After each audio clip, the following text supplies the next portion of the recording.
The Minotaurs, the Loirs, the Dwarves, they dance with all the damned. They dance because they can. They dance because they must, lest all their souls are turned to dust. They dance from dusk till dusk. There is no dawn down in the dungeon of the Lord they did not trust. The air is thick with musk. They dance impure, they're led by lust in deepest depths with fel. Do not inhale the smoke, lest you choke. Be like them, they do not breathe, they only dance. Eschewing pride, they dance naked down in hell, and Elohim can smell the smell, and so he's angered all the more. By their display of undecay, he wants to see their edges straight. He wants to hear them scream and shout. Waving their hands up in the air, he wants to burn this disco out, but we down here don't despair. So dance like David did, for your own benefit.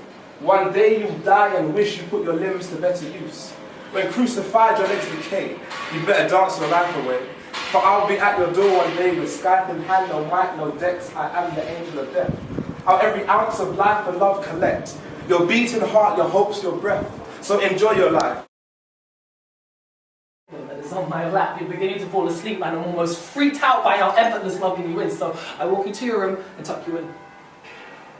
I could have welcomed you.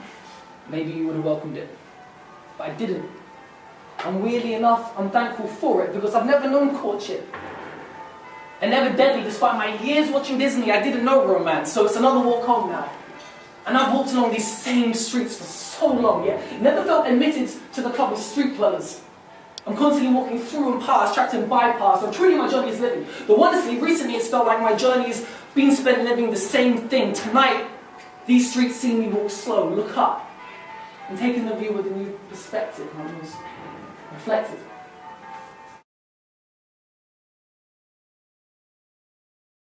It's a complex city, London, with more layers than an onion. Layers made of blacks, Jews, Turks, and bankers high off city's perks who their coke and swap high fives.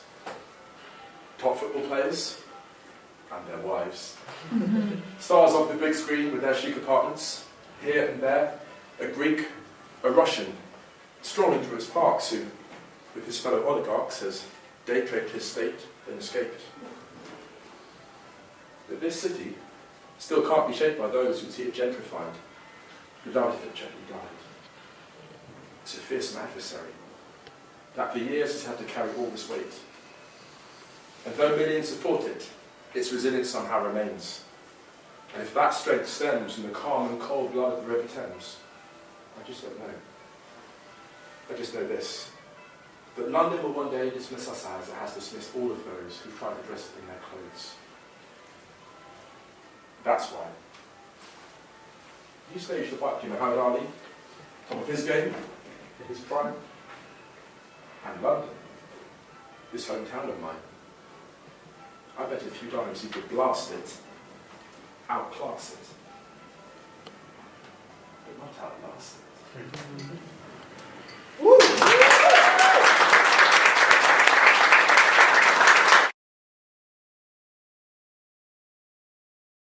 Him at 6 when he ran to the poker room at break time and discovered that somebody had taken his 5, 4, 3, 2, 1 chocolate bar. But even with all her expertise, she didn't see this moment coming. This moment when he sat her down and told her he was leaving. There was no one else. She'd done nothing wrong. He just didn't love her anymore. Well, she heard what he said, but she was certain it was not what he meant.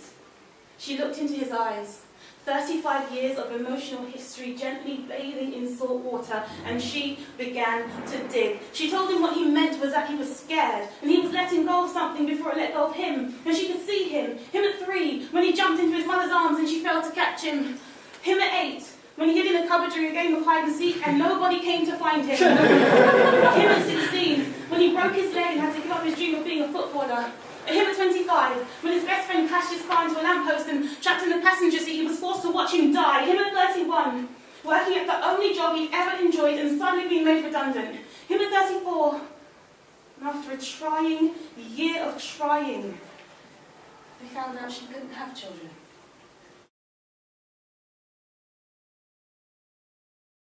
I left old friends, sniffing white lines of anguish, but now I deal in my own Class A lines, written in the English language.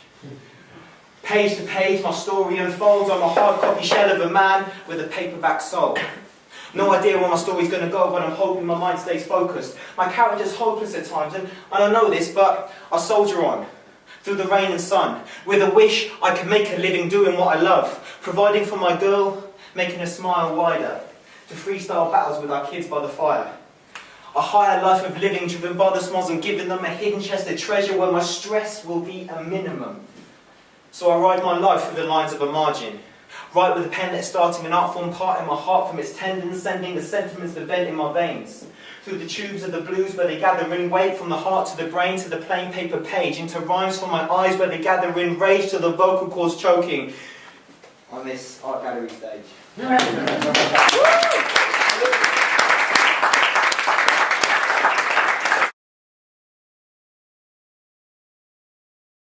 Hello there. Hello. My name is GOWEDS, and by the sounds of things you can tell my flow somewhat limitless, that upper pill stimulus. Can't shake it off like dandruff, irritant. And I'll be chatting YLTV to your feeling this. Sounds nice, don't it? Now there's a band of poets waiting to kick in this door, not waving 4/4s, but with stanzas and meters, not watching no face walking past ya, no pussy. Hello there, listener. This is spoken word. And I'm not finger clicking. I know I'm talking like this, so you can have every word that I'm saying. No. Don't mug me off, please. Already cast me out and you don't even know my worth. Feeling to practice here about force and strength with the haiku I told you. Speaking up in syllables, not regenerated material. Believing that original.